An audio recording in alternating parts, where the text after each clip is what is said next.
नमस्कार, मैं हूं मिलिंद खांडेकर। आप देख रहे हैं हिसाब किताब में आज हम बात करेंगे डेमोग्राफिक डिविडेंड के बारे में। आप सोच रहे होंगे कि ये डिविडेंड कैसा है, ये क्या डिविडेंड है। इसको समझने से पहले इसका संदर्भ समझ लीजिए कि जंतर मंतर में कॉकरोच जनता पार्टी का आंदोलन कल खत्म हो गया। छात्रों की मांग सरकार ने मान ली है। शिक्षा मंत्री धर्मेंद्र प्रधान का इस्तीफा हो गया है।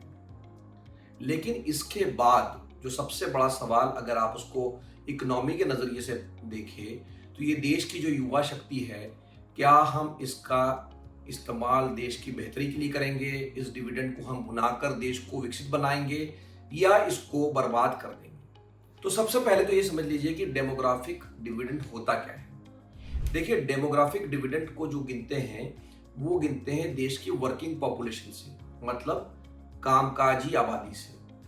15 साल से 64 साल की उम्र के लोगों को कामकाज के लायक माना जाता है और देश की आबादी के अनुपात में जितनी कामकाजी आबादी होती है उतना अच्छा होता है। जितनी ये अधिक होगी उतना ज़्यादा लोगों के पास काम करने के अवसर मिलेंगे। अगर ज़्यादा लोग काम करेंगे तो उनकी आमदनी बढ़ेगी, उनकी आमदनी बढ़ेगी तो सामान हो या सर्विसेज हो, इसकी खपत बढ़ेगी और जब खपत बढ़ती है तो कुल मिलाकर अर्थव्यवस्था का पहिया चल पड़ता है।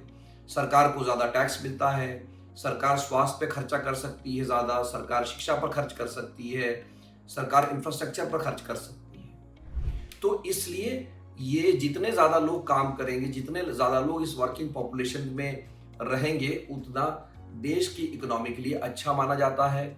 और इसी डेमोग्राफिक डिविडेंड का लाभ लेकर चीन हो, वियतनाम हो, दक्षिण कोरिया हो, इन्होंने अपनी अर्थव्यवस्था को नेक्स्ट लेवल पे ले गए। तो अब भारत कहाँ खड़ा है? देखिए, भारत के पास अब सिर्फ 10 साल है इस डिविडेंड को भुनाने के लिए।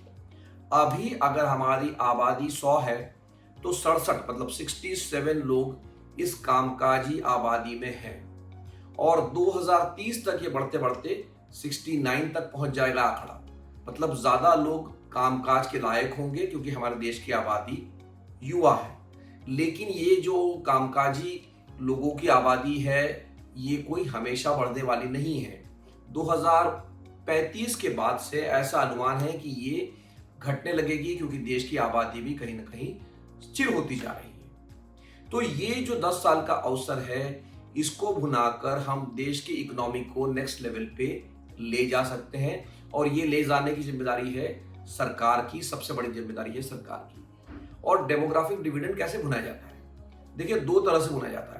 एक, आप अच्छी शिक्षा दीजिए, क्वालिटी एजुकेशन दीजिए, और दूसरा रोजगार के या नौकरी के अवसर दीजिए। अब इन दोनों में ही दिक्कत भारत में है। हालांकि अजीम प्रेमजी यूनिवर्सिटी की जो रिपोर्ट है वो ये कहती है कि हायर एजुकेशन की तरफ बच्चों का रुझान बढ़ा है, ज़्यादा बच्चे हायर एजुकेशन में जा रहे हैं। इसका नतीजा ये हो रहा है कि हर साल करीब 50 लाख बच्चे ग्रेजुएट हो रहे हैं, जॉब मार्केट में एंटर कर रहे हैं। लेकिन जब ये 50 लाख बच्चे हर साल जॉब मार्केट में आते हैं तो सैलरी वाली नौकरी सिर्फ 17 लाख बच्चों को मिलती है।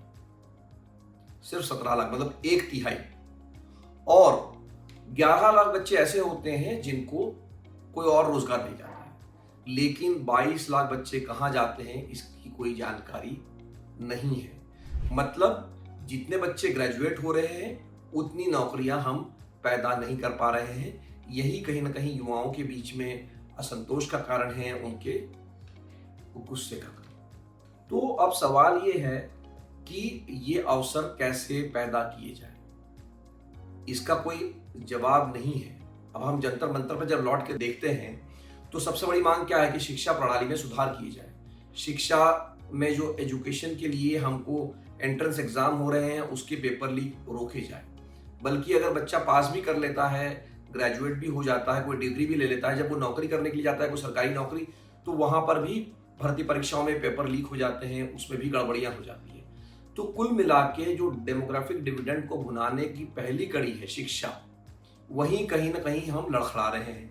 और शिक्षा पूरी भी हो जा रही है तो हमारे पास जॉब्स नहीं है बच्चों के लिए। तो अगर ये मौका चूक गया तो फिर देश विकसित बनने का सपना और दूर चला जाएगा, हमारी आमदनी बढ़ने का सपना और दूर चला जाएगा। मैं ऐसा क्यों कह रहा हूं? देखिए, बार बार आपको ये बताया जाता है सरकार की तरफ से कि हम देश की दुनिया की सबसे 5वीं बड़ी अर्थव्यवस्था बन गए हैं। ये बहुत सही बात है कि हम 5वीं सबसे बड़ी अर्थव्यवस्था बन गए हैं, और सरकार ये भी कहती है कि अगले 5 सालों में हम तीसरी सबसे बड़ी अर्थव्यवस्था बन जाएंगे। ये बात भी सही है, लेकिन आपको जो बात नहीं बताई जाती है वो ये है कि जब पर कैपिटा इनकम, मतलब प्रति व्यक्ति आय में हमारा नंबर 140 के आसपास है, मतलब 140 देश लगभग हमसे आगे हैं, भले ही हम अर्थव्यवस्था में 5वें नंबर पर, तो हमारा देश अभी भी गरीब है। और अगर हम ये डेमोग्राफिक डिविडेंड, ये जो युवाओं को अगर हमने नहीं संभाला, अगर उनको काम नहीं दिया, उनको शिक्षा नहीं दी,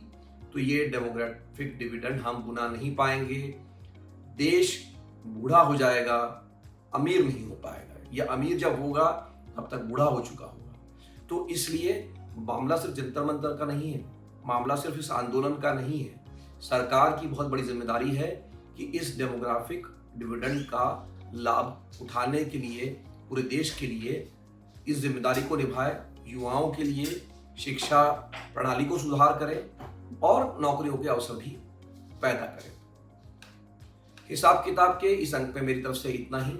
अगर इस विषय पर आपके कोई सवाल है तो कमेंट बॉक्स में लिख कर भेजिए। मेरा प्रयास होगा आपके सवालों का जवाब देने के लिए। एक बार फिर से हिसाब किताब का ये अंक देखने के लिए आपका बहुत बहुत धन्यवाद। नमस्कार।